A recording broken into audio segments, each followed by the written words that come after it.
Good evening and welcome to the news at 10. 14 items set on a monthly agenda designed to track the delivery of the economic stimuli plan were achieved in March in various sectors. The figure leaves March target short of 4 unachieved items only. In the labor sector, 550 people received training on entrepreneurship and life skills within the 2018 vocational training program. Additionally, the industrial and tourism sectors were enabled to run 8 vocational training institutes in Amman as part of the partnership with the private sector. In the agricultural domain, a royal decree endorsed a bylaw restructuring the Ministry of Agriculture and the National Center for Agricultural Research. In other areas, a final draft law of corporate bankruptcy and insolvency was completed and is set to be endorsed by the Cabinet in early April. The Ministry of Planning and International Cooperation announced that the fiscal year 2018 Omnibus U.S. government funding bill was recently endorsed. In the bill, appropriations for Jordan, both military and economic, were set at no less than $1.5 billion.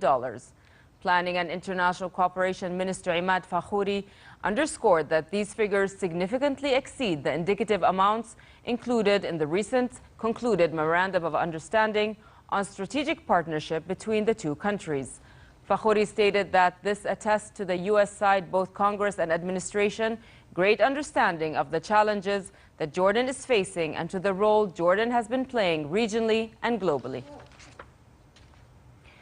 The government's oil pricing committee decided to raise the price of 90-octane gasoline for the month of April to 780 fils per liter instead of 760, and 95-octane gas to 1.005 JDs per liter instead of 985 fils.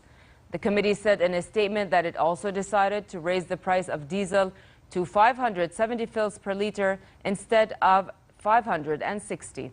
The price of kerosene was fixed at 520 fils per liter for another month, and the price of a cylinder of cooking glass remained unchanged at 7 JDs. Funerals were held for 15 Palestinians killed by Israeli security forces who confronted protesters yesterday. Tens of thousands of Palestinians had gathered along the fenced 65-kilometer frontier, where tents were erected for a planned 6-week protest, pressing for a right of return for refugees and their descendants to what is now Israel.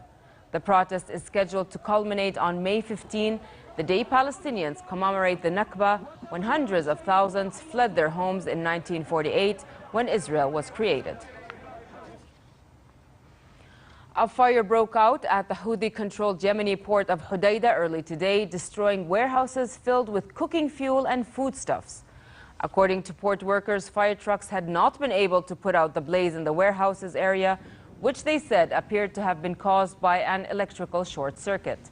The workers said the warehouses also contained hundreds of thousands of mattresses meant for those displaced by the war, which has killed more than 10,000 people and crippled Yemen's economy.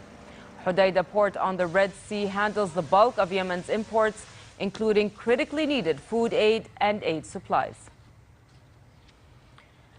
Well-wishers filled the streets of Cambridge for the funeral of British physicist Stephen Hawking. His coffin was topped with white universe lilies and white polar star roses and carried by pallbearers from the University of Cambridge, where he worked.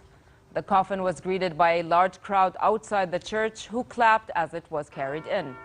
The private funeral service was attended by Professor Hawking's family, alongside a collection of high-profile guests. The ceremony included space-themed music composed specially for Hawking called Beyond the Night Sky, inspired by a poem and quotes from his book, A Brief History of Time. Retiring 3-time World Surfing League champion Mike Fanning made it through the opening round of the final event of his championship tour career at Bells Beach in Australia. The 4-time event winner beat Sebastian Zeitz of the U.S. and Brazil's Jesse Mendes to go through to round 3 for the delight of his many fans who had come to see him. Fanning made worldwide news 3 years ago when he fought off a shark during a competition in South Africa. Setup work, feeling his way back into the source, wants this inside run.